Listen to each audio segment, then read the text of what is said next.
of The Shining. Stanley Kubrick made that movie. Oh yeah, that's what I was saying. Oh. If someone else directs Stephen King's work, it's phenomenal. Absolutely. But no one could have done it like Stanley Kubrick. I mean, he brought us A Clockwork Orange. Oh yeah. I mean, the list. I mean, yeah, phenomenal. Another yes. Malcolm McDowell.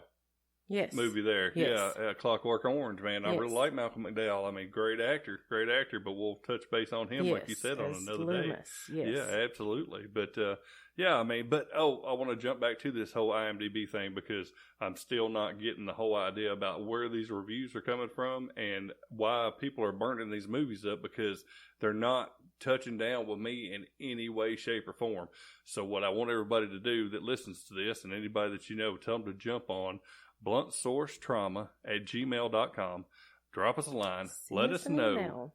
Yeah, let us know what was about these movies and what we're not seeing, and if we left off anything and you want to put it in there. I want to know too what it is that you love about these movies. Right. I mean, I want to see it too, and maybe right. I can sit down and watch it again with a new pair of eyes. Right. Yeah, exactly. So do us a favor. Like I said, jump on there, bluntsourcetrauma@gmail.com. Drop us a line. You can hit us up on Twitter, Instagram, Facebook.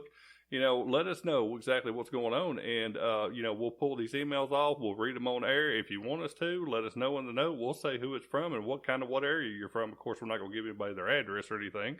Because then you might have a slasher at your house. But, let us know and we would be more than happy to read that on air. It'd be incredible. But, I mean, there are so many movies out there and I want to touch base on a slasher real quick because it was one of my favorite actors that's out there played the main character, and I think it's called Hatchet. Oh, such a good movie. Oh yeah, and the B-flickish movie. But B-flicks are good. Oh, B-flicks are incredible. God, I love B-flick horror. There's just something crazy about B-flick horror that just makes you feel good when you watch it. But Kane Hodder. Right, yes. Oh, incredible actor. Played Jason, played Hatchet. I mean, he really, really brought something to the character. Victor Crowley from Hatchet, yeah. Incredible movie. And, and it had a lot of good comedy in it, too. Oh, it did. It was such a fun movie. And you could just really flow with it because it didn't, if you weren't jumping in your seat. Well, it kept it lighthearted and comedic. Because of Ben, Joel David Moore played Ben. And to me, he's funny. He has that odd look about him, but they kept it. It was funny and it was scary at the same time. And then we could bounce off that movie again. Right. It had Candyman in it. Oh, yes, it did. How could you go wrong with Candyman? Right. Did they remake that? Tony Todd. Or they're remaking it? It's not out yet, but it will be. I can't remember the release date. I don't know if I think it's this year. But Tony Todd, great actor. Yeah. Many, many episodes of Star Trek. Again, another movie that a lot of the youth don't appreciate. They don't get into it. Yeah, it kind of. But if you really look at it, it's kind of like an urban version of the myth where you stand in the mirror and you say the person's name 3 times and they come through the mirror and they, so it's kind of like an urban version of that. But man, Tony Todd did so much with it. That was such a good movie.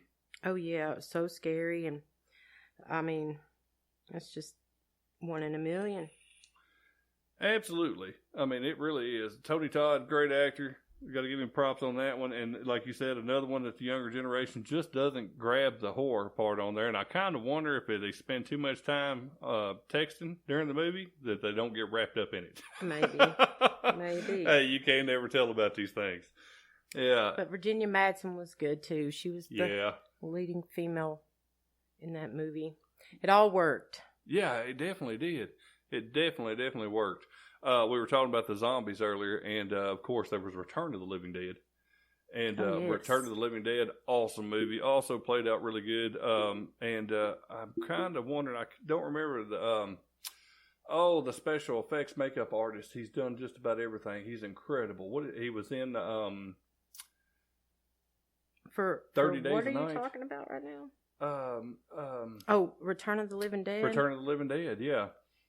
I kind of got stumped on that one. I mean, hellfuck just called me Stumpy because I can't think of his name, but he's like one of the greatest special effects artists that there's ever been. He was in From Dusk Till Dawn as Sex Great Pistol. movie. Yeah, Quentin he was Sex Tarantino. Pistol. Yeah. Yeah, absolutely. But yeah, I can't think of his name for the weirdest part of me. I mean, and he's like one of the most iconic figures, out there as far as special effects goes. But I'm sure we'll come up with his name very, very shortly. But yeah, another good movie from Dusk Till Dawn. Quentin Tarantino, of course, always incredible. I don't think he's ever actually made a bad movie, and his take on a horror movie, as far as from Dusk Till Dawn goes, just incredible. I couldn't couldn't ask for any more out of him. Yeah, I had to look it up because I couldn't think of his name, but William Munns was the makeup artist for Return of the Living Dead. Yeah, very, very good. Yeah, just like one of the icons as far as special effects and things of that goes. Really, really, really good. But I think I was trying to think of another guy's name too, and of course, when you're trying to think of it, it always stumps you and you can't come up with it. But anyhow, moving on. Next subject, I put that one down. There's a lot of movies turning over to like the paranormal, and there's not many paranormal movies out there that really grab me. I mean, can you really think of one right off the top of your head? Not right off. I like very few, actually, because they've been overdone, and there's not very many out there that intrigue me enough to sit through the entire movie. Yeah, I feel that way, but then there's a couple that jump out there to me, like Sinister. Okay, now I'm back. Yes, Sinister. Yes, I have to agree. Yes. Amazing movie. The Conjuring. It was The Conjuring. Okay, so lately we have had a bunch that were worthy. Yes. Yeah, absolutely. And another one that really got me was the Babadook. That's a good movie. Oh, such a good movie. I liked that. I was scared. Yeah, really good movie. And then the Babadook. I'm trying to think of the Warren and Lorraine Bates. That's The Conjuring. Is that The Conjuring? Right. And The Conjuring 2? No, that's such good movies. Good movies. The start of Annabelle. What? Yeah, Annabelle. Yeah, it was The Conjuring. Yeah, absolutely. The Conjuring and The Conjuring 2. And then, of course, that was from real life events, or, as it was told. I mean, these are real people that they had, as far as the characters that they played in the movies and what they portrayed is actually happening there. And I mean, that was really, really good movies that caught us off guard. But I mean, as far as the paranormal stuff goes, there's only like a handful that really, really got me. What was the movie with the Tooth Fairy? Do you know what I mean? Oh, you talking about the new one with Netflix where it had the teeth all over it? No, I'm talking about it came out maybe 10 years ago. I can't remember the name of it. It's not like Tooth Fairy or something like that. It's a horror movie, and I don't know. Huh. I'm not exactly sure on that one. Yes, I do remember that one. And the lighthouse. The big lighthouse scene at the end of the movie. Very, very good. What is the name of that movie? I do not remember the name of that movie, and it's crazy in the day and age that we're in now. We can't find that movie. But that movie was really, really good. It was a new take on on an old fairy tale that that of course we all tell all our children and stuff when they're younger. But really, really good movie. But there's just so much that goes on in the horror world these days, and it's hard to really pick through all the good ones that you really see and the bad ones. And I mean, no one's really putting out horror movies. No one's putting out movies. Nobody's putting out movies at all. But to go back pre-pandemic, right? It was hard to find a good horror movie. Oh yeah, not even a foreign horror movie, which I love foreign horror movies. Oh, I do too. A French movie, High Tension. Oh, High Tension was so good. Superb movie. So scary. So scary. That movie was just, it psychologically got you. Scary. Yes. Oh, man. The opening scene of that movie. I mean, I'm not going to give it away, but the first 5 minutes of that movie, I mean, it just kind of throws you completely off in the first 5 minutes. Such a good movie. Yeah, the spins and twists, amazing. Mm-hmm. I Saw the Devil. Oh, I'm trying to think. Greatest Korean horror movie. Yes. That's right. With the hard-coded subtitles on that movie.